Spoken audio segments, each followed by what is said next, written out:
Assalamualaikum warahmatullahi wabarakatuh. Sampurasun, simkuring sapara kanca ti kelompok 2 kelas A Program Studi Pendidikan Bahasa Sunda Universitas Pendidikan Indonesia anu anggotana aya Atifa Nurhalizah, Aji Subagja, M. Ridwan Alamsah, sareng Sofi Nurizki Zakiyah baris ngadugikeun tutorial dina ngagunakeun media edit aplikasi Pipa Video pikeun ngarojong pengajaran bahasa Sunda. Ieu video teh diajukeun pikeun mata kuliah teknologi digital dalam pembelajaran bahasa anu diampu ku Profesor Dr. Haji Yayat Sudaryat M.Hum sareng Haris Santosa Nugraha MPD. Ieu tutorial teh baris ngarojong kana materi pengajaran ngeunaan dongeng anu tiasa dianggo ku guru pikeun ngadamel media pengajaran. Aplikasi Pipa Video teh kawilang basa jan tampilanana anu antukna bakal babari digunakeun usaha wae sarta kaunjayan tina aplikasi ieu teh nyaeta haratis. Yuk ayeuna mah urang langsung prung wae kana praktekna.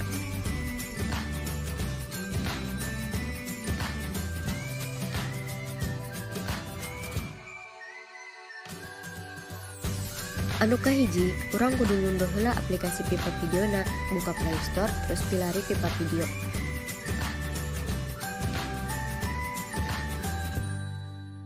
Tos kitu install, sabada diinstal langsung we buka aplikasina.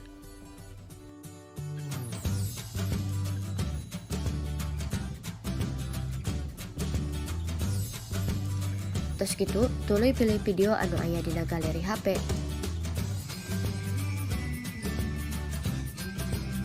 Satuluyna si video bisa diedit gumantung ngana kabutuhan kalawan ngamanfaatkeun fitur anu aya dina Pipa Video. Fitur anu kahiji nyaeta aya tema. Dina fitur ieu urang bisa nentukeun tema anu saluyu jeung video anu diedit.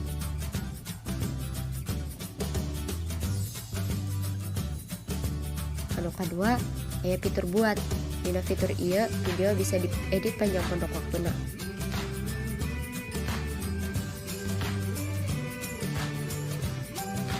Kecepatanna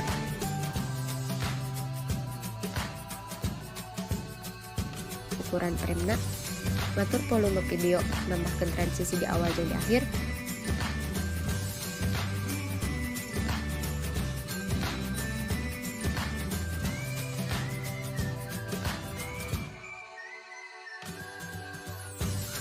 nambahan sora, ngurangan sora anu ngaganggu,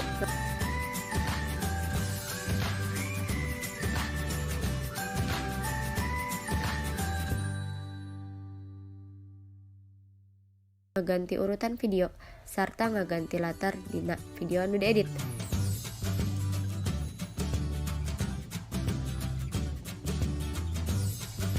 Sabada eta urang oge bisa nambahkeun audio ngalewatan fitur musik, bisa nambahkeun musik, efek sora jeung ngarekam sora anu bisa ngawangun suasana tina video anu diedit. Posisi audio oge bisa digeser-geser nuju jeung pangabutuh.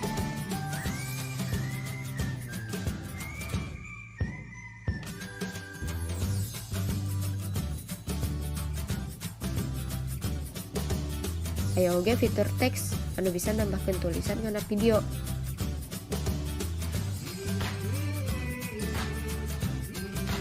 Tulisan eta bisa diluyukeun gaya huruf jeung animasi nalika asup jeung kaluarna tulisan.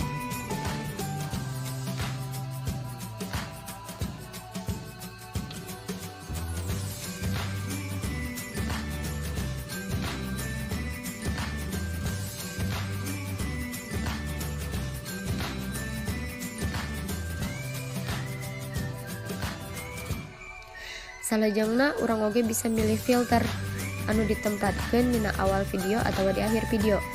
Filterna geus aya dina aplikasi sok sanajan teu sakabehna bisa dipake lantaran ieu aplikasi anu versi Pro-na pikeun bisa ngagunakeun sakabeh fungsina.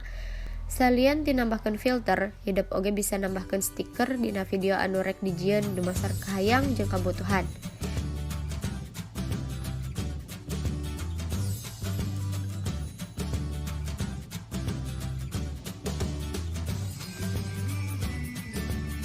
Aya oge fitur collage atau overlay anu bisa nambahkeun media sejen, samodel video atawa gambar. Salian ti eta, ieu aplikasi bisa digunakeun pikeun ngedit ukuran frame, rek ukuran sabaraha wae gumantung kana kabutuhan.